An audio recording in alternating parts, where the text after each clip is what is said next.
Book Second, Chapter 1 of The Ambassadors, by Henry James. Those occasions on which Strether was, in association with the exile from Milrose, to see the sacred rage glimmer through, would doubtless have their due periodicity, but our friend had meanwhile to find names for many other matters. On no evening of his life, perhaps, as he reflected, had he had to supply so many as on the third of his short stay in London, an evening spent by Miss Gostrey's side at one of the theatres, to which he had found himself transported, without his own hand raised, on the mere expression of a conscientious wonder. She knew her theatre, she knew her play, as she had triumphantly known, 3 days running, everything else, and the moment filled to the brim for her companion that apprehension of the interesting which, whether or no the interesting happened to filter through his guide, strained now to its limits his brief opportunity. Waymarsh hadn't come with them. He had seen plays enough, he signified, before Strether had joined them, an affirmation that had its full force when his friend ascertained by questions that he had seen two and a circus. Questions as to what he had seen had on him indeed an effect only less favourable than questions as to what he hadn't. He liked the former to be discriminated, but how could it be done, Strether asked of their constant counsellor, without discriminating the latter? Miss Gostrey had dined with him at his hotel, face to face over a small table on which the lighted candles had rose-coloured shades, and the rose-coloured shades and the small table and the soft fragrance of the lady, had anything to his mere sense ever been so soft? Were so many touches in he scarce knew what positive high picture? He had been to the theatre, even to the opera, in Boston, with Mrs. Newsome, more than once acting as her only escort, but there had been no little confronted dinner, no pink lights, no whiff of vague sweetness as a preliminary, one of the results of which was that at present, mildly rueful, though with a sharpish accent, he actually asked himself why there hadn't. There was much the same difference in his impression of the noticed state of his companion, whose dress was cut down, as he believed the term to be, in respect to shoulders and bosom, in a manner quite other than Mrs. Newsome's, and who wore round her throat a broad red velvet band with an antique jewel—he was rather complacently sure it was antique—attached to it in front. Mrs. Newsome's dress was never in any degree cut down, and she never wore around her throat a broad red velvet band. If she had, moreover, would it ever have served so to carry on and complicate, as he now almost felt, his vision? It would have been absurd of him to trace into ramifications the effect of the ribbon from which Miss Gostrey's trinket depended, had he not for the hour, at the best, been so given over to uncontrolled perceptions. What was it but an uncontrolled perception that his friend's velvet band somehow added, in her appearance, to the value of every other item, to that of her smile and of the way she carried her head, to that of her complexion, of her lips, her teeth, her eyes, her hair? What, certainly, had a man conscious of a man's work in the world to do with red velvet bands? He wouldn't for anything have so exposed himself as to tell Miss Gostrey how much he liked hers, yet he had none the less not only caught himself in the act, frivolous no doubt, idiotic and above all unexpected, of liking it. He had in addition taken it as a starting point for fresh backward, fresh forward, fresh lateral flights. The manner in which Mrs. Newsome's throat was encircled suddenly represented for him, in an alien order, almost as many things as the manner in which Miss Gostrey's was. Mrs. Newsome wore, at operatic hours, a black silk dress, very handsome, he knew it was handsome, and an ornament that his memory was able further to identify as a ruche. He had his association indeed with the ruche, but it was rather imperfectly romantic. He had once said to the wearer, and it was as free a remark as he had ever made to her, that she looked, with her ruff and other matters, like Queen Elizabeth; and it had after this in truth been his fancy that, as a consequence of that tenderness and an acceptance of the idea, the form of this special tribute to the frill had grown slightly more marked. The connection, as he sat there and let his imagination roam, was to strike him as vaguely pathetic. But there it all was, and pathetic was doubtless in the conditions the best thing it could possibly be. It had assuredly existed at any rate, for it seemed now to come over him that no gentleman of his age at Woollett could ever, to a lady of Mrs. Newsome's, which was not much less than his, have embarked on such a simile. All sorts of things in fact now seemed to come over him, comparatively few of which his chronicler can hope for space to mention. It came over him, for instance, that Miss Gostrey looked perhaps like Mary Stuart. Lambert Strether had a candour of fantasy which could rest for an instant gratified in such an antithesis. It came over him that never before, no, literally never, had a lady dined with him at a public place before going to a play. The publicity of the place was just, in the matter for Strether, the rare strange thing. It affected him almost as the achievement of privacy might have affected a man of a different experience. He had married, in the far-away years, so young as to have missed the time natural in Boston for taking girls to the museum, and it was absolutely true of him that, even after the close of the period of conscious detachment occupying the centre of his life, the grey middle desert of the two deaths, that of his wife and that 10 years later of his boy, he had never taken any one anywhere. It came over him in especial, though the monition had, as happened, already sounded, fitfully gleamed in other forms, that the business he had come out on hadn't yet been so brought home to him as by the sight of the people about him. She gave him the impression, his friend, at first more straight than he got it for himself, gave it simply by saying with offhand illumination, "Oh yes, they're types," but after he had taken it he made to the full his own use of it, both while he kept silence for the 4 acts and while he talked in the intervals. It was an evening, it was a world of types, and this was a connection above all in which the figures and faces in the stalls were interchangeable with those on the stage. He felt as if the play itself penetrated him with the naked elbow of his neighbour, a great stripped handsome red-haired lady who conversed with the gentleman on her other side in stray dissyllables which had for his ear, in the oddest way in the world, so much sound that he wondered they hadn't more sense, and he recognised by the same law, beyond the footlights, what he was pleased to take for the very flush of English life. He had distracted drops in which he couldn't have said if it were actors or auditors who were the most true, and the upshot of which, each time, was the consciousness of new contacts. However he viewed his job, it was the types he should have to tackle. Those before him and around him were not as the types of Woollett, where, for that matter, it had begun to seem to him that there must only have been the male and the female. These made 2 exactly, even with the individual varieties. Here, on the other hand, apart from the personal and the sexual range, which might be greater or less, a series of strong stamps had been applied, as it were, from without, stamps that his observation played with as, before a glass case on a table, it might have passed from medal to medal and from copper to gold. It befell that in the drama precisely there was a bad woman in a yellow frock, who made a pleasant, weak, good-looking young man in perpetual evening dress do the most dreadful things. Strether felt himself on the whole not afraid of the yellow frock, but he was vaguely anxious over a certain kindness into which he found himself drifting for its victim. He hadn't come out, he reminded himself, to be too kind, or indeed to be kind at all, to Chadwick Newsome. Would Chad also be in perpetual evening dress? He somehow rather hoped it. It seemed so to add to this young man's general amenability, though he wondered too if, to fight him with his own weapons, he himself, a thought almost startling, would have likewise to be. This young man furthermore would have been much more easy to handle, at least for him, than appeared probable in respect to Chad. It came up for him with Miss Gostrey that there were things of which she would really perhaps after all have heard, and she admitted, when a little pressed, that she was never quite sure of what she heard as distinguished from things such as, on occasions like the present, she only extravagantly guessed. "I seem with this freedom, you see, to have guessed Mr. Chad. He's a young man on whose head high hopes are placed at Woollett, a young man a wicked woman has got hold of and whom his family over there have sent you out to rescue. You've accepted the mission of separating him from the wicked woman. Are you quite sure she's very bad for him?"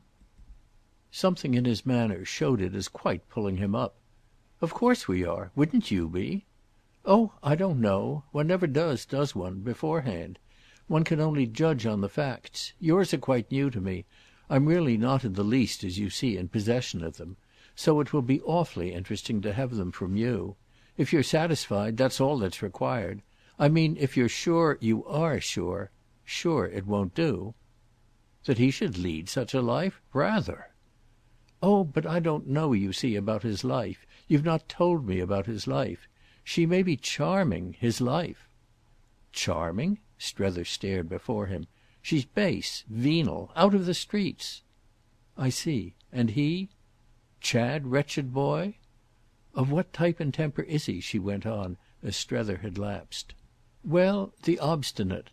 It was as if for a moment he had been going on to say more and had then controlled himself. That was scarce what she wished. "Do you like him?" This time he was prompt. "No. How can I?" "Do you mean because of your being so saddled with him?" "I'm thinking of his mother," said Strether after a moment. "He has darkened her admirable life." He spoke with austerity. "He has worried her half to death." "Oh that's of course odious." She had a pause as if for renewed emphasis of this truth, but it ended on another note. "Is her life very admirable?" "Extraordinarily." There was so much in the tone that Miss Gostrey had to devote another pause to the appreciation of it.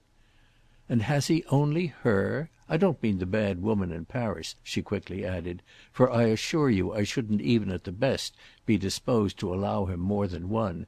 But has he only his mother?" "He has also a sister, older than himself and married, and they're both remarkably fine women." "Very handsome, you mean?" This promptitude, almost, as he might have thought, this precipitation, gave him a brief drop, but he came up again. "Mrs. Newsome, I think, is handsome, though she's not of course with a son of 28 and a daughter of 30 in her very first youth. She married, however, extremely young." "And is wonderful?" Miss Gostrey asked, "for her age?" Strether seemed to feel with a certain disquiet the pressure of it. "I don't say she's wonderful. Or rather," he went on the next moment, "I do say it. It's exactly what she is. Wonderful. But I wasn't thinking of her appearance," he exclaimed, "striking as that doubtless is. I was thinking—well, of many other things." He seemed to look at these as if to mention some of them, then took, pulling himself up, another turn. "About Mrs. Pocock people may differ." "Is that the daughter's name, Pocock?" "That's the daughter's name," Strether sturdily confessed. "And people may differ, you mean, about her beauty?" "About everything." "But you admire her?" He gave his friend a glance as to show how he could bear this. "I'm perhaps a little afraid of her." "Oh," said Miss Gostrey, "I see her from here. You may say then I see very fast and very far, but I've already shown you I do. The young man and the two ladies," she went on, "are at any rate all the family?" "Quite all. His father has been dead 10 years and there's no brother nor any other sister. They'd do," said Strether, "anything in the world for him." "And you'd do anything in the world for them?" He shifted again. She had made it perhaps just a shade too affirmative for his nerves. "Oh I don't know." "You do at any rate this, and the anything they'd do is represented by their making you do it." "Ah they couldn't have come, either of them. They're very busy people, and Mrs. Newsome in particular has a large full life. She's moreover highly nervous, and not at all strong." "You mean she's an American invalid?" He carefully distinguished.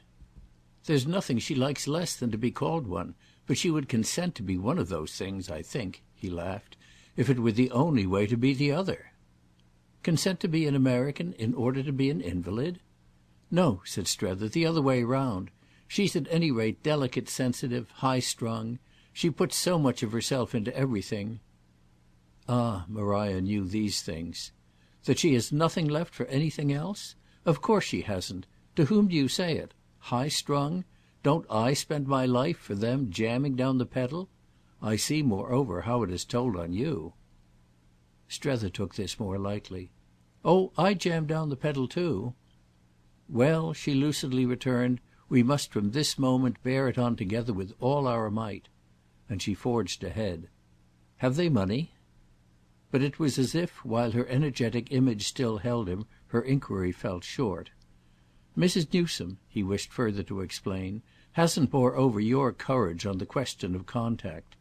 If she had come it would have been to see this person herself." "The woman? Ah but that's courage." "No, it's exaltation, which is a very different thing. Courage," he, however, accommodatingly threw out, "is what you have." She shook her head. "You say that only to patch me up, to cover the nudity of my want of exaltation. I've neither the one nor the other. I'm mere battered indifference. I see that what you mean," Miss Gostrey pursued, "is that if your friend had come she would take great views, and the great views, to put it simply, would be too much for her." Strether looked amused at her notion of the simple, but he adopted her formula. "Everything's too much for her."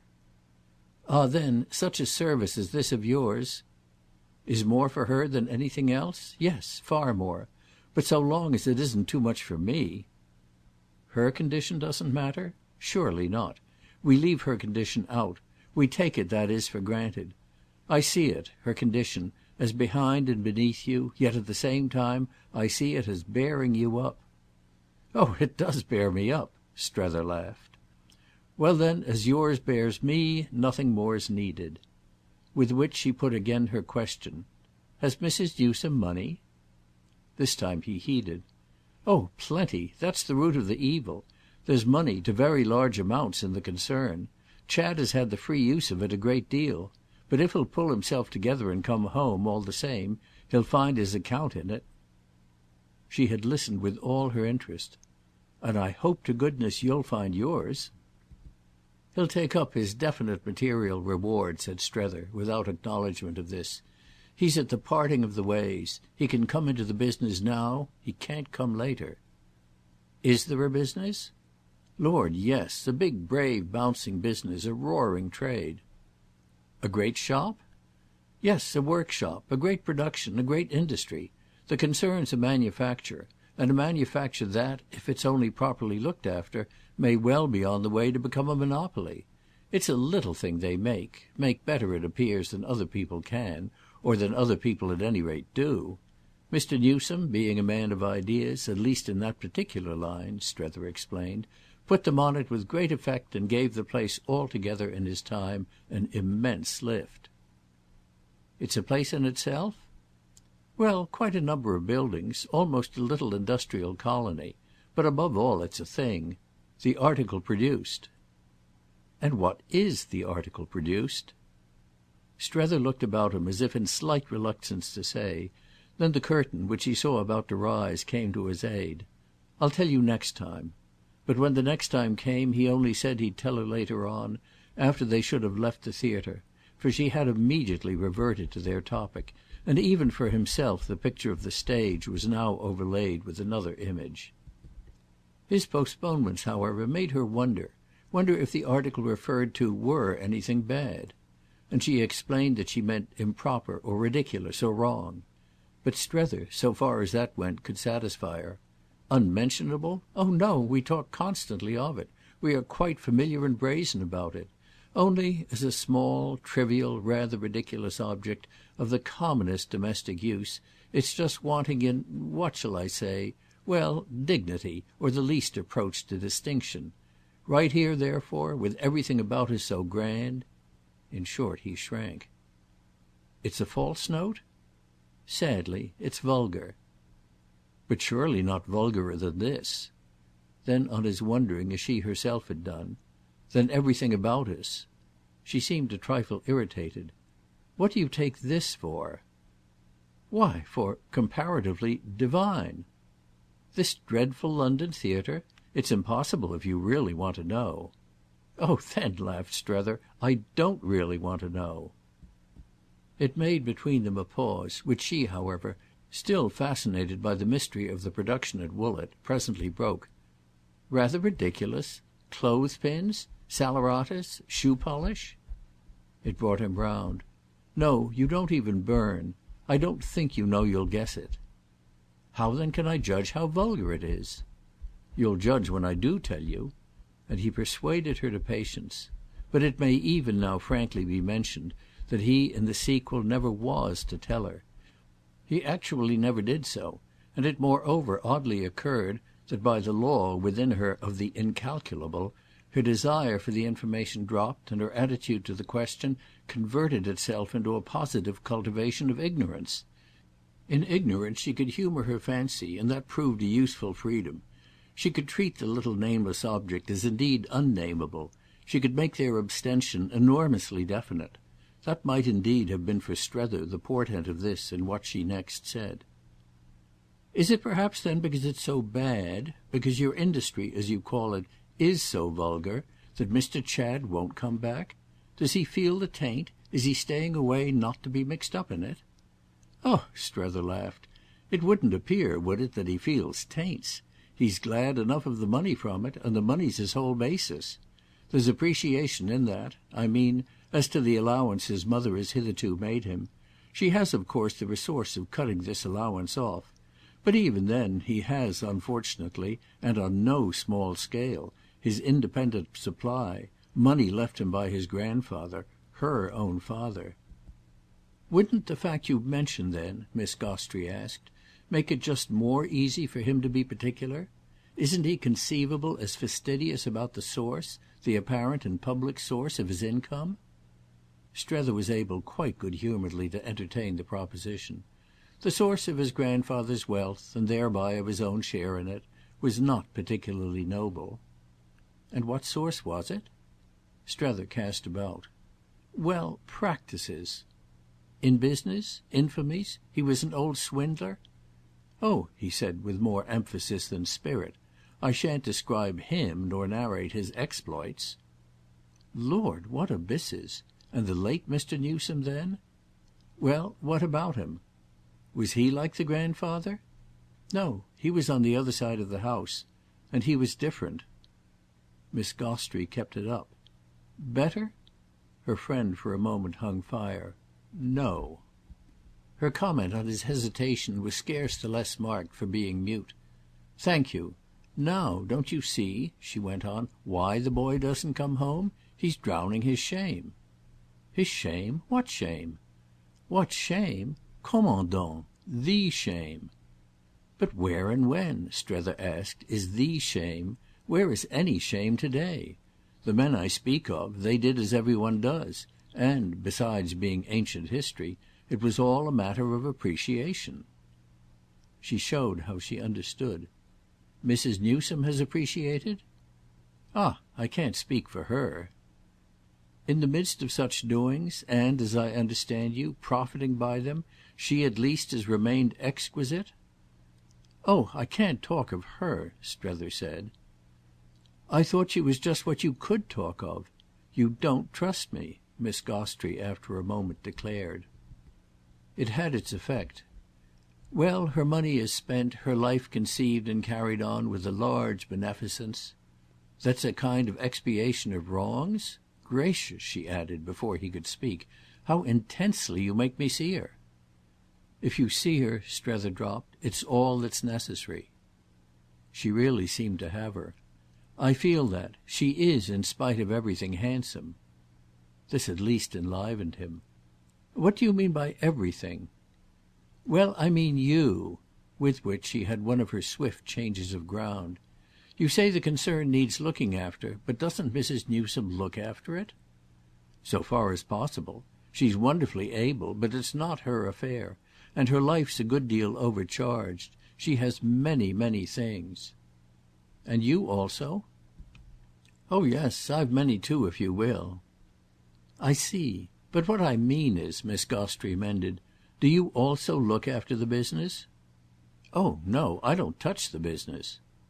"Only everything else?" "Well, yes, some things." "As for instance?" Strether obligingly thought. "Well, the Review." "The Review? You have a Review?" "Certainly. Woollett has a Review, which Mrs. Newsome for the most part magnificently pays for, and which I not at all magnificently edit. My name's on the cover," Strether pursued, "and I'm really rather disappointed and hurt that you seem never to have heard of it." She neglected for a moment this grievance. And what kind of a review is it?" His serenity was now completely restored. "Well, it's green." "Do you mean in political colour, as they say here? In thought?" "No, I mean the cover's green, of the most lovely shade." "And with Mrs. Newsome's name on it too?" He waited a little. "Oh, as for that you must judge if she peeps out. She's behind the whole thing, but she's of a delicacy and a discretion—" Miss Gostrey took it all. "I'm sure. She would be. I don't underrate her. She must be rather a swell." "Oh yes, she's rather a swell." "A Woollett swell. Bon! I like the idea of a Woollett swell. And you must be rather one too, to be so mixed up with her." "Ah no," said Strether, "that's not the way it works." But she had already taken him up. "The way it works, you needn't tell me, is of course that you efface yourself." "With my name on the cover?" he lucidly objected. "Ah, but you don't put it on for yourself." "I beg your pardon. That's exactly what I do put it on for. It's exactly the thing I'm reduced to doing for myself. It seems to rescue a little, you see, from the wreck of hopes and ambitions, the refuse heap of disappointments and failures, by one presentable little scrap of an identity." On this she looked at him as if to say many things, but what she at last simply said was: "She likes to see it there. You're the bigger swell of the two," she immediately continued, "because you think you're not one. She thinks she is one. However," Miss Gostrey added, "she thinks you're one too. You're at all events the biggest she can get hold of." She embroidered, she abounded. "I don't say it to interfere between you, but on the day she gets hold of a bigger one—" Strether had thrown back his head as in silent mirth over something that struck him in her audacity or felicity, and her flight meanwhile was already higher. "Therefore close with her." "Close with her?" he asked as she seemed to hang poised. "Before you lose your chance." Their eyes met over it. "What do you mean by closing?" "And what do I mean by your chance? I'll tell you when you tell me all the things you don't. Is it her greatest fad?" she briskly pursued. "The Review?" He seemed to wonder how he could best describe it. This resulted, however, but in a sketch. "It's her tribute to the ideal." "I see. You go in for tremendous things." "We go in for the unpopular side. That is so far as we dare." "And how far do you dare?" "Well, she very far. I much less. I don't begin to have her faith. She provides," said Strether, "3/4 of that. And she provides, as I've confided to you, all the money." It evoked somehow a vision of gold that held for a little Miss Gostrey's eyes, and she looked as if she heard the bright dollars shovelled in. "I hope then you make a good thing." "I never made a good thing," he at once returned. She just waited. "Don't you call it a good thing to be loved?" "Oh we're not loved. We're not even hated. We're only just sweetly ignored." She had another pause. "You don't trust me," she once more repeated. "Don't I, when I lift the last veil, tell you the very secret of the prison house?" Again she met his eyes, but to the result that after an instant her own turned away with impatience. "You don't sell. Oh I'm glad of that." After which, however, and before he could protest, she was off again. "She's just a moral swell." He accepted gaily enough the definition. "Yes, I really think that describes her." But it had for his friend the oddest connection. "How does she do her hair?" He laughed out. "Beautifully." "Ah, that doesn't tell me. However, it doesn't matter, I know. It's tremendously neat, a real reproach, quite remarkably thick and without as yet a single strand of white. There." He blushed for her realism, but gaped at her truth. "You're the very deuce." "What else should I be? It was as the very deuce I pounced on you. But don't let it trouble you, for everything but the very deuce, at our age, is a bore and a delusion, and even he himself, after all, but half a joy." With which, on a single sweep of her wing, she resumed: "You assist her to expatiate, which is rather hard when you've yourself not sinned." "It's she who hasn't sinned," Strether replied. "I've sinned the most." "Ah," Miss Gostrey cynically laughed, "what a picture of her! Have you robbed the widow and the orphan?" "I've sinned enough," said Strether. "Enough for whom? Enough for what?" "Well, to be where I am." "Thank you."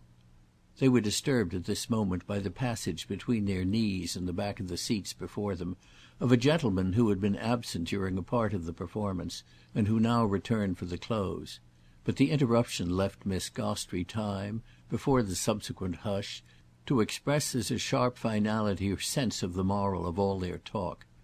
"I knew you had something up your sleeve." This finality, however, left them in its turn, at the end of the play, as disposed to hang back as if they still had much to say; so that they easily agreed to let every one go before them. They found an interest in waiting. They made out from the lobby that the night had turned to rain, yet Miss Gostrey let her friend know that he wasn't to see her home.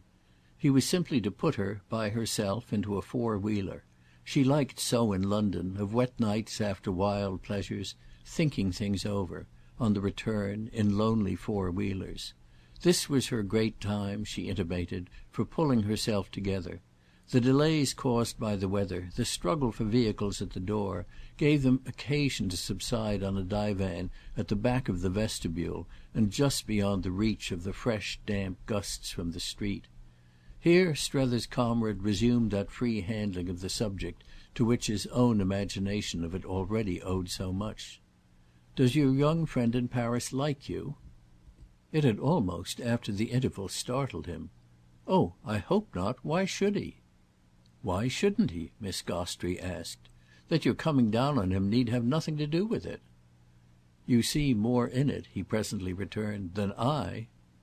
"Of course I see you in it." "Well then you see more in me." "Than you see in yourself? Very likely. That's always one's right. What I was thinking of," she explained, "is the possible particular effect on him of his milieu." "Oh his milieu!" Strether really felt he could imagine it better now than 3 hours before. "Do you mean it can only have been so lowering?" "Why that's my very starting point." "Yes, but you start so far back. What do his letters say?" "Nothing. He practically ignores us. Or spares us. He doesn't write." "I see. But there are, all the same," she went on, "two quite distinct things that, given the wonderful place he's in, may have happened to him. One is that he may have got brutalised. The other is that he may have got refined." Strether stared. This was a novelty. "Refined?" "Oh," she said quietly, "there are refinements." The way of him made him, after looking at her, break into a laugh. "You have them." "As one of the signs," she continued in the same tone, "they constitute perhaps the worst." He thought it over and his gravity returned. "Is it a refinement not to answer his mother's letters?" She appeared to have a scruple, but she brought it out. "Oh I should say the greatest of all." "Well," said Strether, "I'm quite content to let it, as one of the signs, pass for the worst that I know he believes he can do what he likes with me." This appeared to strike her. "How do you know it?" "Oh I'm sure of it. I feel it in my bones." "Feel he can do it?" "Feel that he believes he can. It may come to the same thing," Strether laughed. She wouldn't, however, have this. "Nothing for you will ever come to the same thing as anything else." And she understood what she meant, it seemed, sufficiently to go straight on. "You say that if he does break he'll come in for things at home?" "Quite positively. He'll come in for a particular chance, a chance that any properly constituted young man would jump at. The business is so developed that an opening scarcely apparent 3 years ago, but which his father's will took account of as at certain conditions possible, and which, under that will, attaches to Chad's availing himself of it a large contingent advantage. This opening, the conditions having come about, now simply awaits him. His mother has kept it for him, holding out against strong pressure till the last possible moment. It requires, naturally, as it carries with it a handsome part, a large share in profits, his being on the spot and making a big effort for a big result. That's what I mean by his chance. If he misses it, he comes in, as you say, for nothing. And to see that he doesn't miss it is, in a word, what I've come out for." She let it all sink in. "What you've come out for then is simply to render him an immense service." Well, poor Strether was willing to take it so. "Ah, if you like."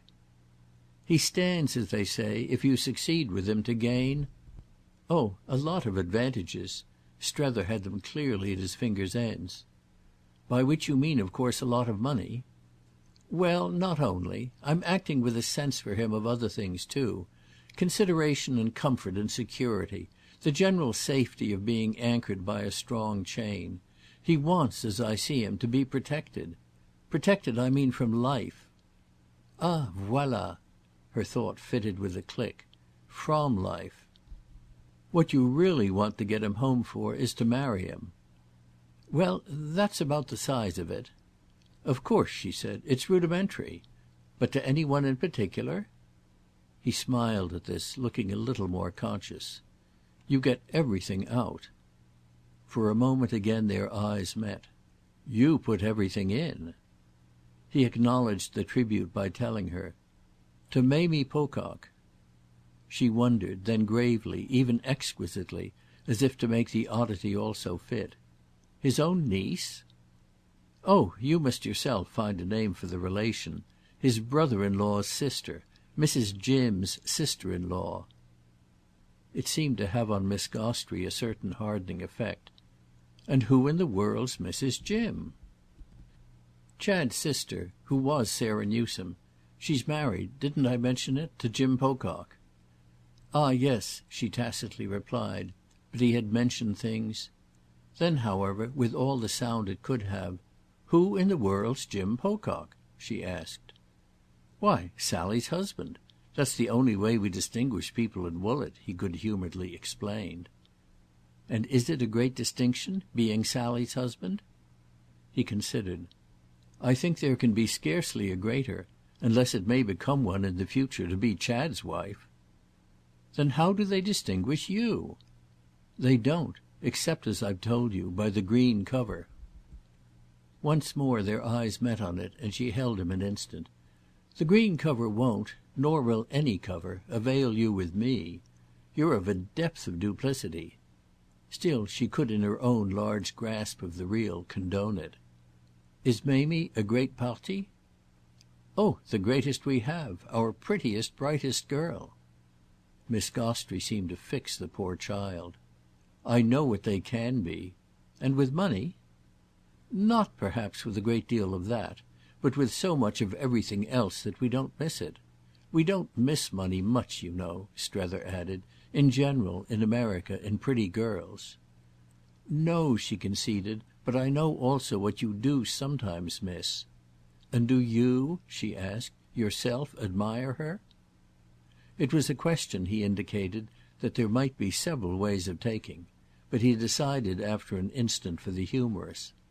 "Haven't I sufficiently showed you how I admire any pretty girl?"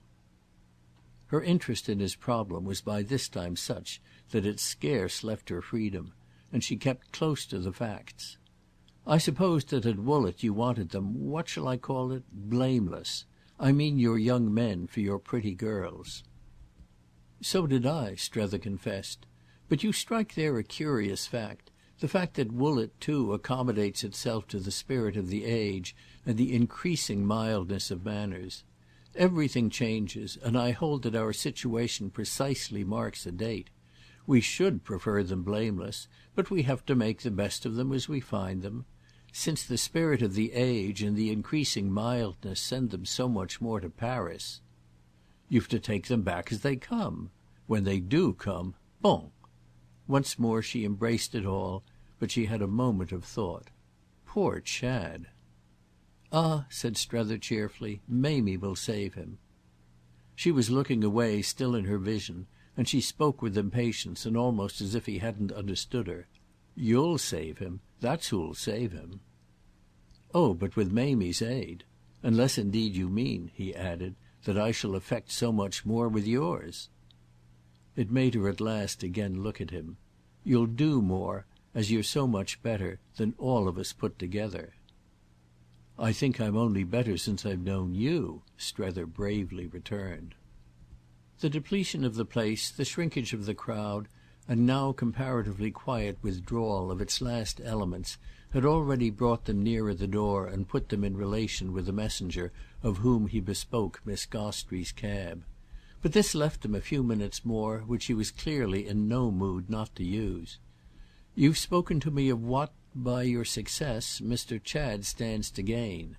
But you've not spoken to me of what you do." "Oh, I've nothing more to gain," said Strether very simply. She took it as even quite too simple.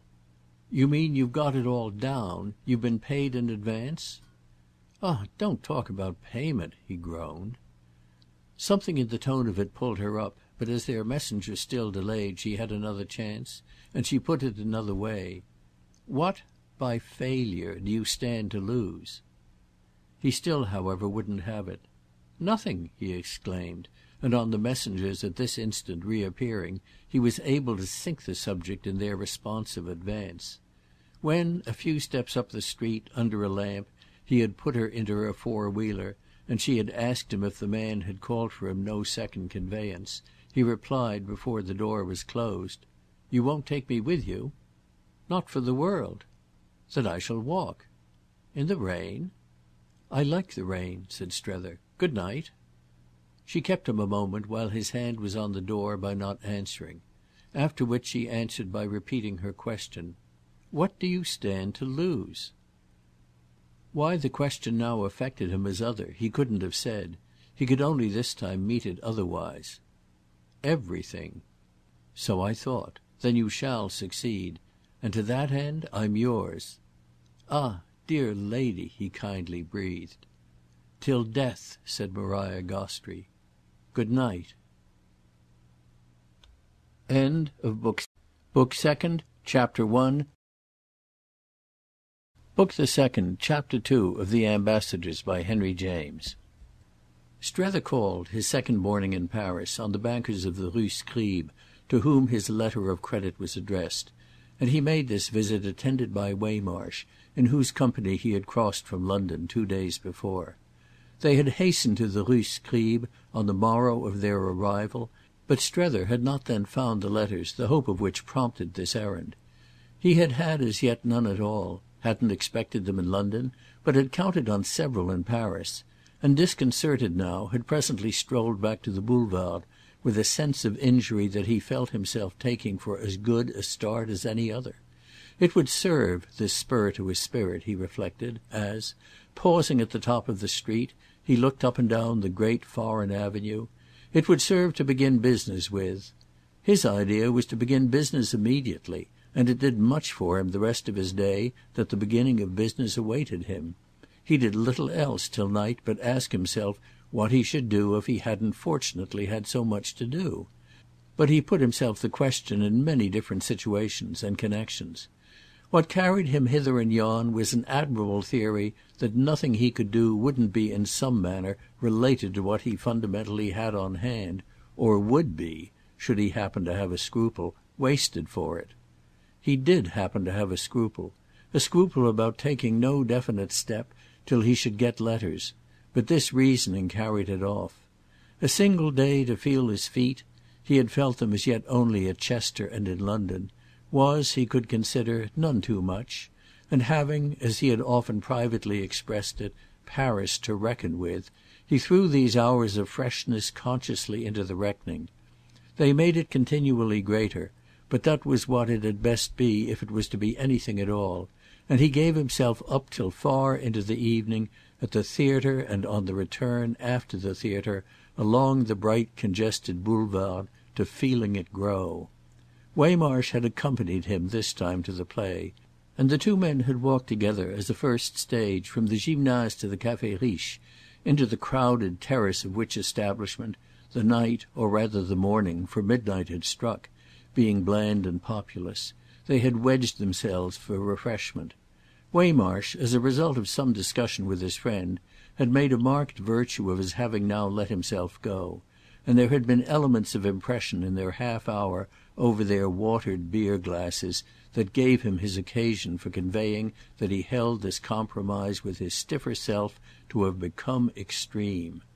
He conveyed it, for it was still, after all, his stiffer self who gloomed out of the glare of the terrace in solemn silence, and there was indeed a great deal of critical silence every way between the companions, even till they gained the Place de l'Opéra, as to the character of their nocturnal progress. This morning there were letters which had reached London, apparently all together, the day of Strether's journey, and had taken their time to follow him, so that after a controlled impulse to go into them in the reception room of the bank, which, reminding him of the post office at Woollett, affected him as the abutment of some transatlantic bridge, he slipped them into the pocket of his loose grey overcoat with a sense of the felicity of carrying them off. Waymarsh, who had had letters yesterday, had had them again today, and Waymarsh suggested in this particular no controlled impulses.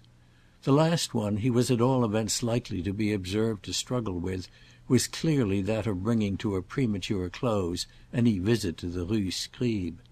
Strether had left him there yesterday. He wanted to see the papers, and he had spent, by what his friend could make out, a succession of hours with the papers. He spoke of the establishment, with emphasis, as a post of superior observation, just as he spoke generally of his actual damnable doom as a device for hiding from him what was going on.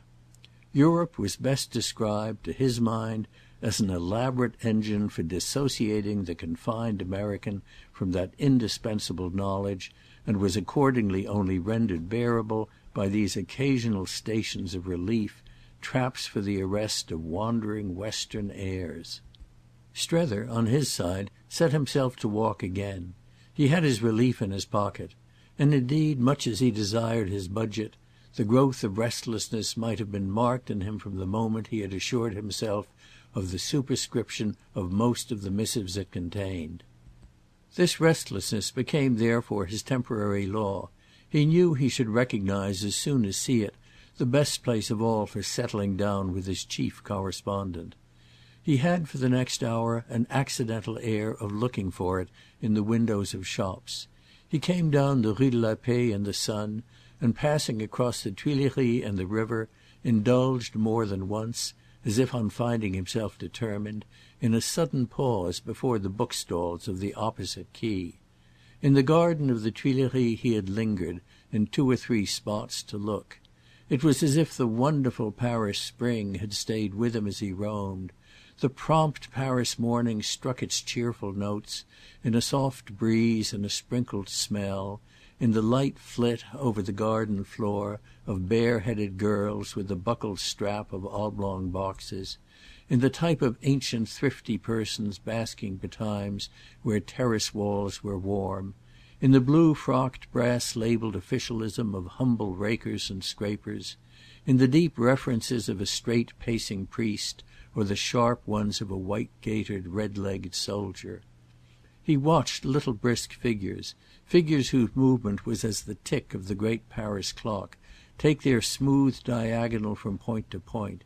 The air had a taste as of something mixed with art, something that presented nature as a white-capped master chef. The palace was gone. Strether remembered the palace, and when he gazed into the irremediable void of its site, the historic sense in him might have been freely at play. The play under which in Paris indeed it so often winces like a touched nerve. He filled out spaces with dim symbols of scenes. He caught the gleam of white statues, at the base of which, with his letters out, he could tilt back a straw-bottomed chair. But his drift was, for reasons, to the other side, and it floated him unspent up the Rue de Seine and as far as the Luxembourg. In the Luxembourg Gardens he pulled up. Here at last he found his nook, and here, on a penny chair from which terraces, alleys, vistas, fountains, little trees in green tubs, little women in white caps, and shrill little girls at play, all sunnily composed together, he passed an hour in which the cup of his impressions seemed truly to overflow. But a week had elapsed since he quitted the ship, and there were more things in his mind than so few days could account for. More than once during that time he had regarded himself as admonished, but the admonition this morning was formidably sharp. It took as it hadn't done yet the form of a question, the question of what he was doing with such an extraordinary sense of escape. This sense was sharpest after he had read his letters, but that was also precisely why the question pressed. 4 of the letters were from Mrs. Newsome, and none of them short. She had lost no time, had followed on his heels while he moved, so expressing herself that he now could measure the probable frequency with which he should hear. They would arrive, it would seem, her communications, at the rate of several a week. He should be able to count, it might even prove, on more than one by each mail. If he had begun yesterday with a small grievance, he had therefore an opportunity to begin to-day with its opposite. He read the letters successively and slowly, putting others back into his pocket, but keeping these for a long time afterwards gathered in his lap. He held them there, lost in thought, as if to prolong the presence of what they gave him, or as if at least to assure them their part in the constitution of some lucidity. His friend wrote admirably, and her tone was even more in her style than in her voice. He might almost, for the hour, have had to come this distance to get its full carrying quality. Yet the plenitude of his consciousness of difference consorted perfectly with the deepened intensity of the connection. It was the difference of being just where he was and as he was, that formed the escape. This difference was so much greater than he had dreamed it would be, and what he finally sat there turning over was the strange logic of his finding himself so free. He felt it in a manner his duty to think out his state, to approve the process, and when he came in fact to trace the steps and add up the items they sufficiently accounted for the sum. He had never expected, that was the truth of it, again to find himself young, and all the years and other things that had taken to make him so were exactly his present arithmetic. He had to make sure of them to put his scruple to rest. It all sprang at bottom from the beauty of Mrs. Newsome's desire that he should be worried with nothing that was not of the essence of his task. By insisting that he should thoroughly intermit and break, she had so provided for his freedom that she would, as it were, have only herself to thank. Strether could not at this point indeed have completed his thought by the image of what she might have to thank herself for. The image at best of his own likeness, poor Lambert Strether washed up on the sunny strand by the waves of a single day, poor Lambert Strether thankful for breathing time and stiffening himself while he gasped. There he was, and with nothing in his aspect or his posture to scandalize. It was only true that if he had seen Mrs. Newsome coming he would instinctively have jumped up to walk away a little. He would have come round and back to her bravely, but he would have had first to pull himself together. She abounded in news of the situation at home, proved to him how perfectly she was arranging for his absence, told him who would take up this and who would take up that exactly where he had left it, gave him in fact chapter and verse for the moral that nothing would suffer. It filled for him, this tone of hers, all the air, yet it struck him at the same time as the hum of vain things. This latter effect was what he tried to justify, and with a success that, grave though the appearance, he at last lighted on a form that was happy. He arrived at it by the inevitable recognition of his having been a fortnight before one of the weariest of men. If ever a man had come off tired, Lambert Strether was that man, and hadn't it been distinctly on the ground of his fatigue that his wonderful friend at home had so felt for him and so contrived? It seemed to him somehow at these instants that could he only maintain with sufficient firmness his grasp of that truth, it might become in a manner his compass and his helm. What he wanted most was some idea that would simplify, and nothing would do this so much as the fact that he was done for and finished. If it had been in such a light that he had just detected in his cup the dregs of youth, that was a mere flaw of the surface of his scheme. He was so distinctly fagged out that it must serve precisely as his convenience, and if he could but consistently be good for little enough, he might do everything he wanted. Everything he wanted was comprised moreover in a single boon, the common unattainable art of taking things as they came. He appeared to himself to have given his best years to an active appreciation of the way they didn't come. But perhaps, as they would seemingly here be things quite other, this long ache might at last drop to rest. He could easily see that from the moment he should accept the notion of his foredoomed collapse, the last thing he would lack would be reasons and memories. Oh, if he should do the sum, no slate would hold the figures. The fact that he had failed, as he considered it, in everything, in each relation, and in half a dozen trades, as he liked luxuriously to put it, might have made, might still make for an empty present. But it stood solidly for a crowded past. It had not been, so much achievement missed, a light yoke nor a short load. It was at present as if the backward picture had hung there, the long crooked course, grey in the shadow, of his solitude. It had been a dreadful, cheerful, sociable solitude, a solitude of life or choice, of community, but though there had been people enough all round it, there had been but 3 or 4 persons in it. Waymarsh was one of these, and the fact struck him just now as marking the record. Mrs. Newsome was another, and Miss Gostrey had of a sudden showed signs of becoming a third. Beyond, behind them, was the pale figure of his real youth, which held against its breast the 2 presences paler than itself, the young wife he had early lost and the young son he had stupidly sacrificed. He had again and again made out for himself that he might have kept his little boy, his little dull boy who had died at school of rapid diphtheria, if he had not in those years so insanely given himself to merely missing the mother. It was the soreness of his remorse that the child had in all likelihood not really been dull, had been dull as he had been banished and neglected, mainly because the father had been unwittingly selfish. This was doubtless but the secret habit of sorrow, which had slowly given way to time, yet there remained an ache sharp enough to make the spirit, at the sight now and again of some fair young man just growing up, wince with the thought of an opportunity lost. Had ever a man, he had finally fallen into the way of asking himself, lost so much and even done so much for so little? There had been particular reasons why all yesterday, beyond other days, he should have had in one ear this cold inquiry.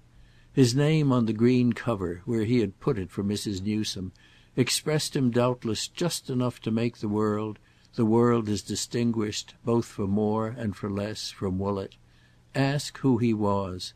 He had incurred the ridicule of having to have his explanation explained. He was Lambert Strether because he was on the cover, whereas it should have been, for anything like glory, that he was on the cover because he was Lambert Strether.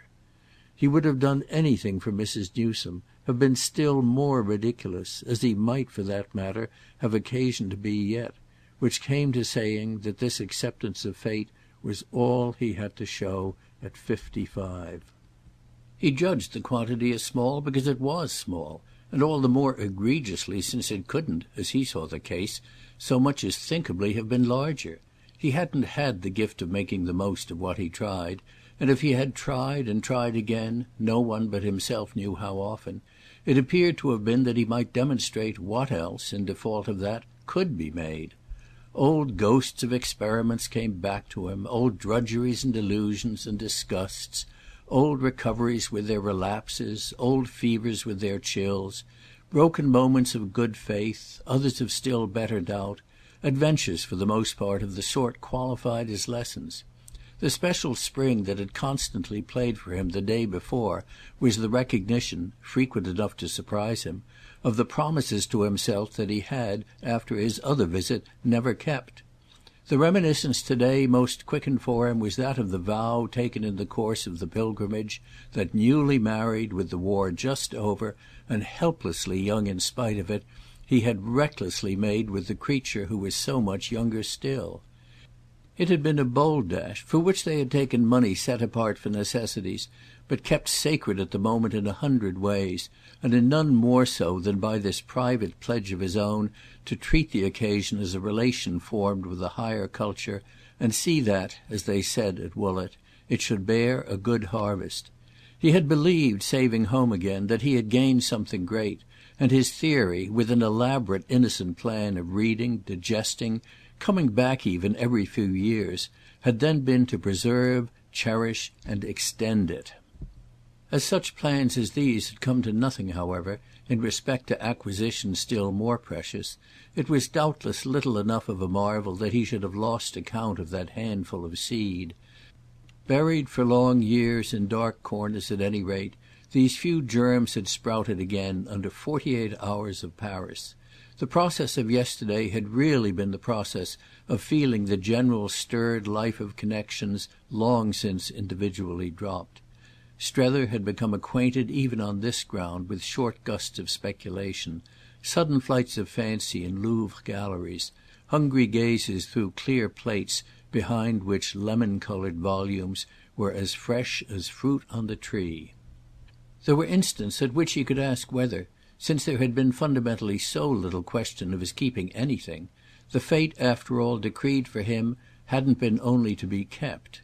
Kept for something, in that event, that he didn't pretend, didn't possibly dare as yet to divine, something that made him hover and wonder and laugh and sigh, made him advance and retreat, feeling half ashamed of his impulse to plunge and more than half afraid of his impulse to wait. He remembered, for instance, how he had gone back in the 60s with lemon-coloured volumes in general on the brain, as well as with a dozen, selected for his wife too, in his trunk, and nothing had at the moment shown more confidence than this invocation of the finer taste. They were still somewhere at home, the dozen, stale and soiled and never sent to the binder, but what had become of the sharp initiation they represented? They represented now the mere sallow paint on the door of the temple of taste that he had dreamed of raising up, a structure he had practically never carried further.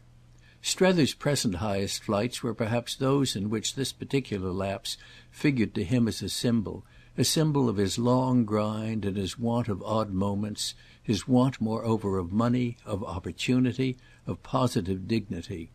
That the memory of the vow of his youth should, in order to throb again, have had to wait for this last, as he felt it, of all his accidents, that was surely proof enough of how his conscience had been encumbered. If any further proof were needed, it would have to be found in the fact that, as he now perfectly saw, he had ceased even to measure his meagreness, a meagreness that sprawled, in this retrospect, vague and comprehensive, stretching back like some unmapped hinterland from a rough coast settlement. His conscience had been amusing itself for the 48 hours by forbidding him the purchase of a book. He held off from that, held off from everything. From the moment he didn't yet call on Chad he wouldn't for the world have taken any other step. On this evidence, however, of the way they actually affected him, he glared at the lemon-coloured covers, in confession of the subconsciousness that, all the same, in the great desert of the years, he must have had of them. The green covers at home comprised, by the law of their purpose, no tribute to letters. It was of a mere rich kernel of economics, politics, ethics, that glazed and, as Mrs. Newsome maintained, rather against his view, preeminently pleasant to touch, they formed the specious shell. Without therefore any needed instinctive knowledge of what was coming out, in Paris, on the bright highway, he struck himself at present as having more than once flushed with a suspicion. He couldn't otherwise at present be feeling so many fears confirmed. There were movements he was too late for, weren't they, with the fun of them already spent? There were sequences he had missed and great gaps in the procession. He might have been watching it all recede in a golden cloud of dust.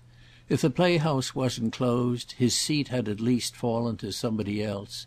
He had had an uneasy feeling the night before that if he was at the theatre at all, though he indeed justified the theatre in the specific sense, and with a grotesqueness to which his imagination did all honour, as something he owed poor Waymarsh, he should have been there with, and, as might have been said, for Chad.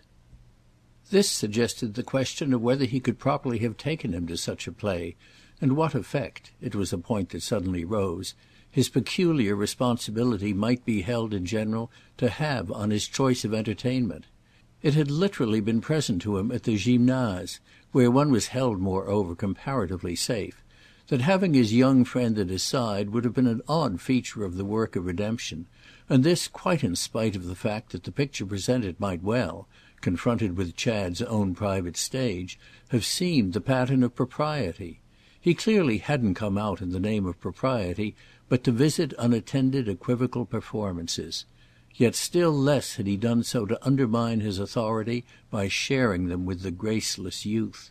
Was he to renounce all amusement for the sweet sake of that authority?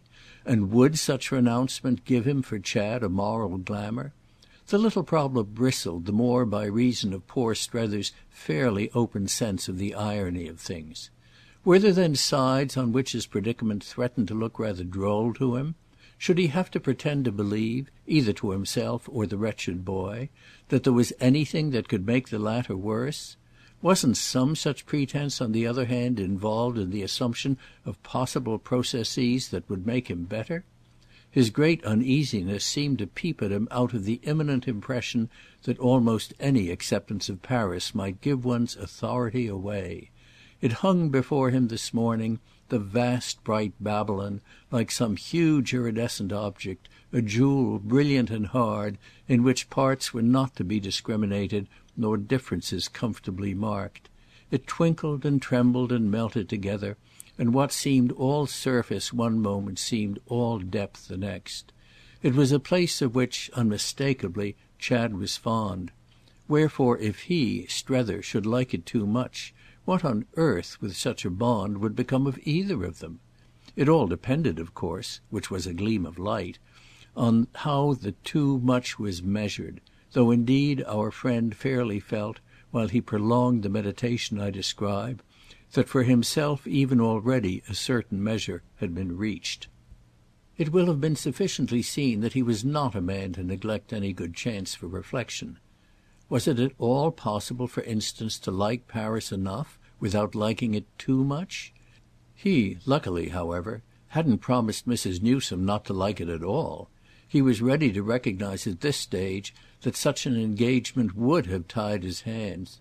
The Luxembourg Gardens were incontestably just so adorable at this hour by reason, in addition to their intrinsic charm, of his not having taken it. The only engagement he had taken, when he looked the thing in the face, was to do what he reasonably could. It upset him a little none the less, and after a while to find himself at last remembering on what current of association he had floated so far. Old imaginations of the Latin Quarter had played their part for him, and he had duly recalled its having been with this scene of rather ominous legend that, like so many young men in fiction as well as in fact, Chad had begun.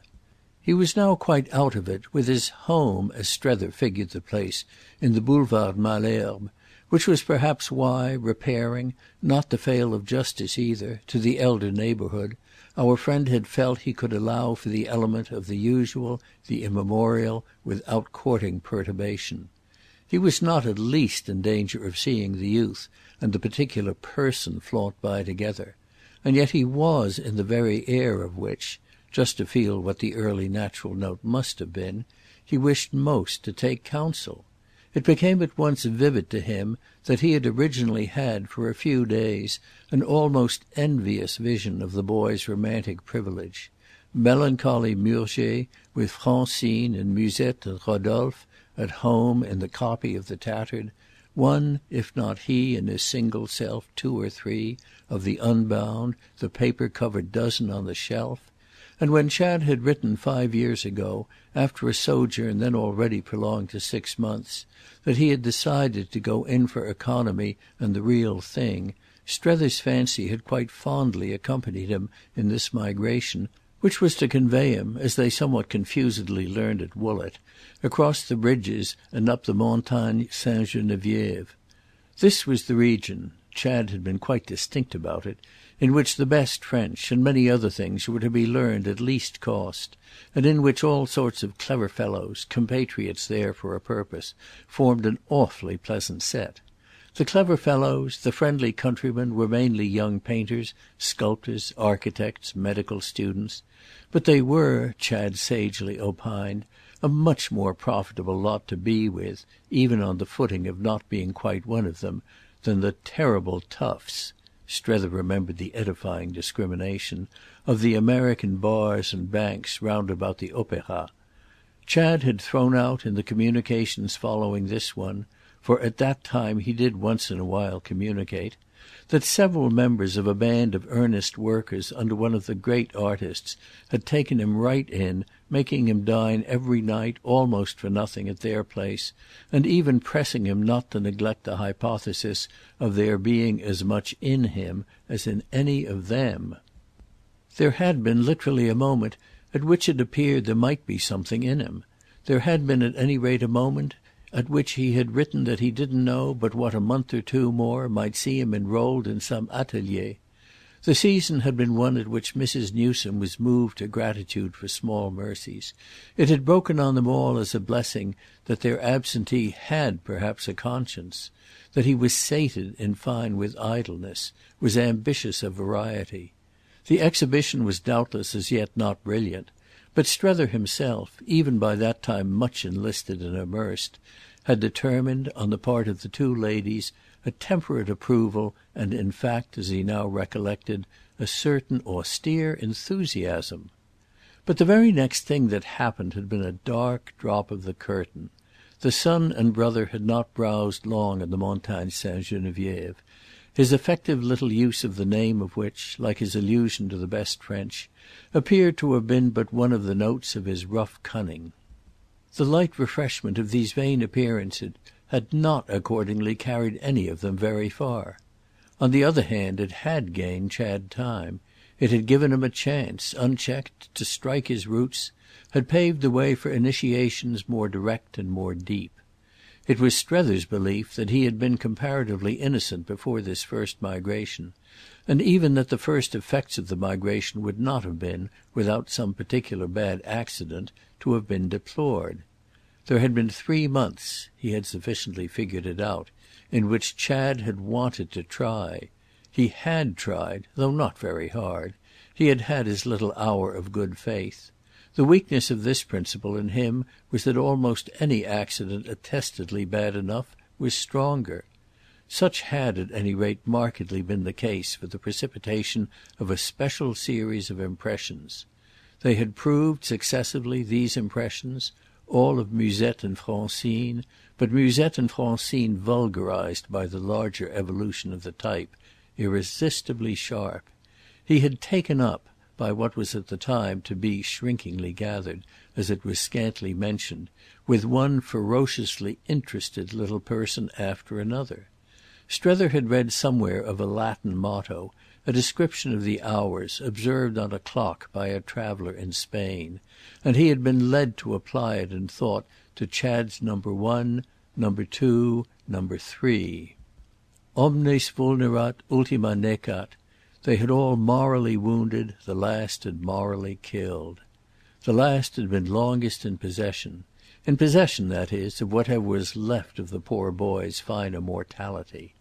And it hadn't been she, it had been one of her early predecessors who had determined the second migration, the expensive return and relapse, the exchange again, as was fairly to be presumed, of the vaunted best French for some special variety of the worst.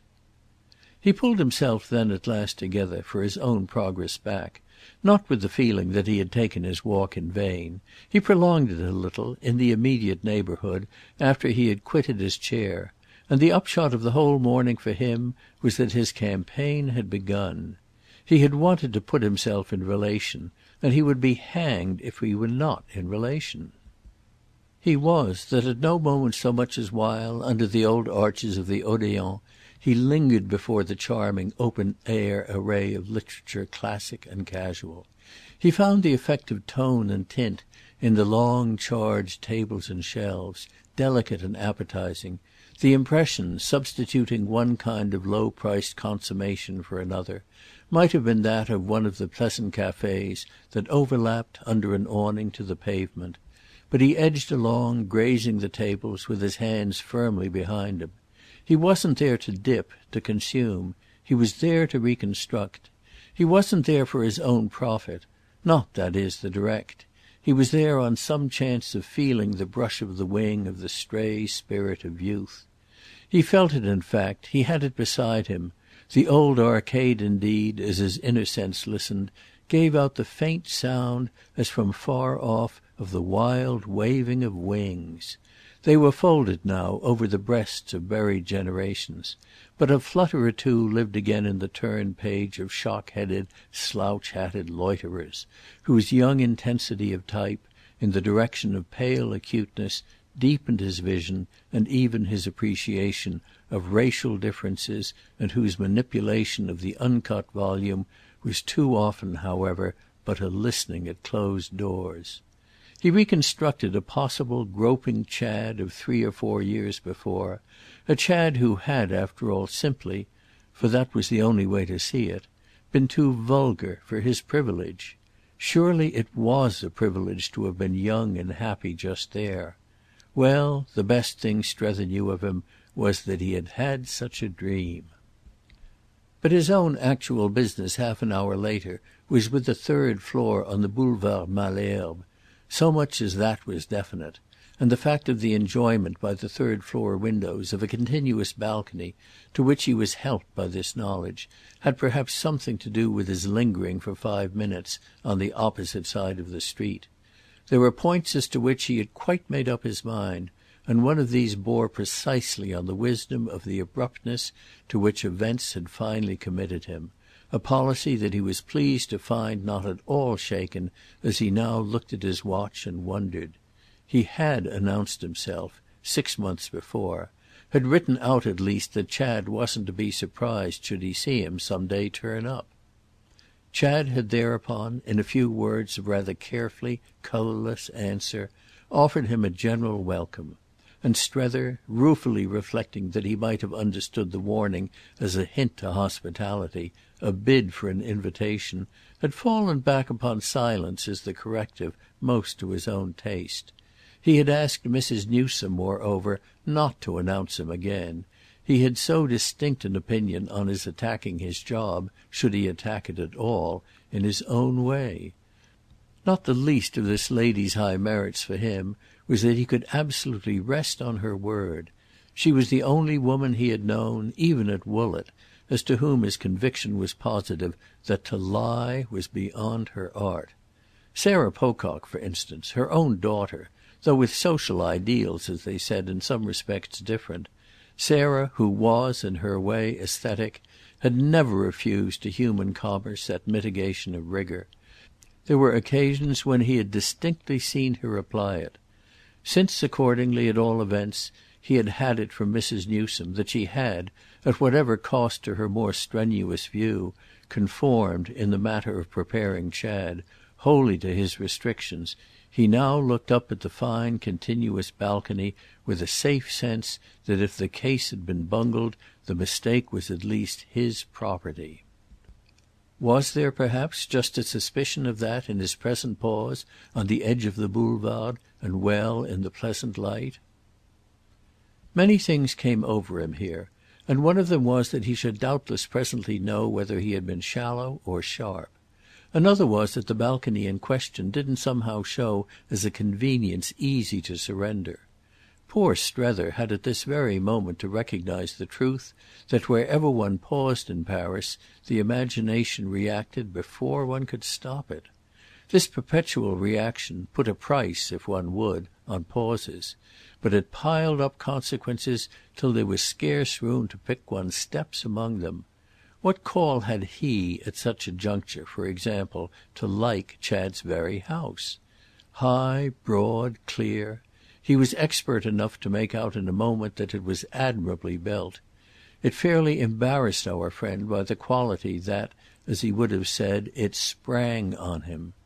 He had struck off the fancy that it might, as a preliminary, be of service to him to be seen, by a happy accident, from the third-story windows, which took all the March sun; but of what service was it to find himself making out after a moment that the quality "sprung," the quality produced by measure and balance, the fine relation of part to part and space to space, was probably aided by the presence of ornament as positive as it was discreet, and by the complexion of the stone, a cold fair grey, warmed and polished a little by life, neither more nor less than a case of distinction, such a case as he could only feel unexpectedly as a sort of delivered challenge.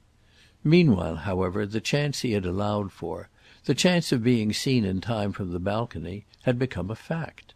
2 or 3 of the windows stood open to the violet air, and before Strether had cut the knot by crossing, a young man had come out and looked about him, had lighted a cigarette and tossed the match over, and then, resting on the rail, had given himself up to watching the life below while he smoked. His arrival contributed, in its order, to keeping Strether in position, the result of which in turn was that Strether soon felt himself noticed. The young man began to look at him as in acknowledgement of his being himself in observation. This was interesting so far as it went, but the interest was affected by the young man's not being Chad. Strether wondered at first if he were perhaps Chad altered, and then saw that this was asking too much of alteration.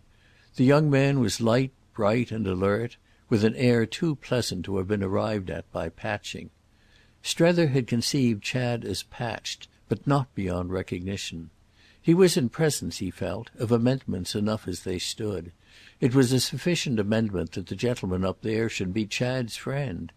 He was young too, then, the gentleman up there. He was very young, young enough apparently to be amused at an elderly watcher, to be curious even to see what the elderly watcher would do on finding himself watched. There was youth in that, there was youth in the surrender to the balcony, there was youth for Strether at this moment in everything but his own business; and Chad's thus pronounced association with youth had given the next instant an extraordinary quick lift to the issue. The balcony, the distinguished front, testified suddenly, for Strether's fancy, to something that was up and up. They placed the whole cause materially, and as by an admirable image, on a level that he found himself at the end of another moment rejoicing to think he might reach. The young man looked at him still, he looked at the young man, and the issue, by a rapid process, was that this knowledge of a perched privacy appeared to him the last of luxuries. To him too the perched privacy was open, and he saw it now but in one light, that of the only domicile, the only fireside, in the great ironic city, on which he had the shadow of a claim. Miss Gostrey had a fireside, she had told him of it, and it was something that doubtless awaited him. But Miss Gostrey hadn't yet arrived, she mightn't arrive for days, and the sole attenuation of his excluded state was his vision of the small, the admittedly secondary hotel in the by-street from the Rue de la Paix, in which her solicitude for his purse had placed him, which affected him somehow as all indoor chill, glass-roofed court and slippery staircase, and which by the same token expressed the presence of Waymarsh even at times when Waymarsh might have been certain to be round at the bank. It came to pass before he moved that Waymarsh, and Waymarsh alone, Waymarsh not only undiluted but positively strengthened, struck him as the present alternative to the young man in the balcony. When he did move it was fairly to escape that alternative.